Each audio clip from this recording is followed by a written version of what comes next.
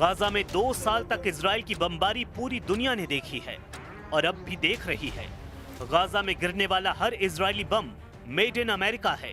ऐसे में Donald Trump की नीयत पर ईरान सवाल उठा रहा है, लेकिन गाजा पर डील कराने वाले ट्रंप को ईरान से डील करने की बड़ी उम्मीद है। हालांकि अब खामेनेई ने ट्रंप के बढ़ते हुए हाथों को ऐसी ठोकर मारी है कि इसका मैसेज सीधे व्हाइट हाउस तक गया है और डोनाल्ड ट्रंप का रिएक्शन भी देखने वाला है। If you look at the Middle East, I would say prior to us hitting Iran so hard, we could have never made that deal because you would have had a dark cloud over the Middle East when we took out their nuclear capability, which was one of the great military maneuvers of all time. It was flawless. You saw that. Donald Trump का यही अंदाज है जो उन पर यकीन करने वालों का हौसला डगमगा देता है। एक तरफ डोनाल्ड ट्रंप डील के लिए हाथ बढ़ाते हैं, लेकिन दूसरे हाथ में सामने वाले को धक्का देने का इरादा भी नजर आता है। ये बात ज़ेलेंस्की तो बार बार महसूस कर रहे हैं, जिन पर पुतिन से डील करने का दबाव है, क्योंकि ट्रंप भी बार बार कह रहे हैं कि अब यूक्रेन के बस की नहीं कि वो युद्ध जीते, इसलिए ईरान बहुत चौकन्ना है। और उसके सर्वोच्च नेता खामेनेई ने अपने कमांडरों से बात करके साफ कर दिया कि अमेरिका की मनमर्जी नहीं चलेगी, ना ही ईरान ट्रंप के दबाव में आएगा, क्योंकि अमेरिका पहले ही उसके कई परमाणु वैज्ञानिकों को मौत के घाट उतार चुका है।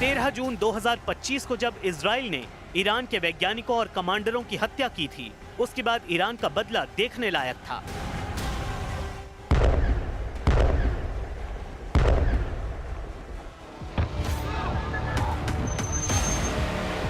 तेरह जून की रात को ही जब ईरान ने इजराइल पर मिसाइल बरसाई तो पूरी दुनिया हैरान थी। ईरान मिसाइल अटैक का हर रिकॉर्ड तोड़ रहा था। क्या तेल अवीव, क्या हाइफा और क्या इजराइल का डिफेंस सिस्टम, ईरान की मिसाइलों ने इजराइल के हर कवच को भेदा।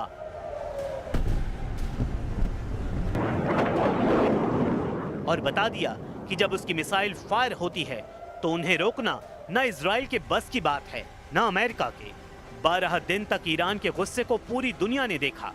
यही वजह है कि ईरान के कमांडर बार बार ट्रंप और नेतन्याहू को आगाह कर रहे हैं।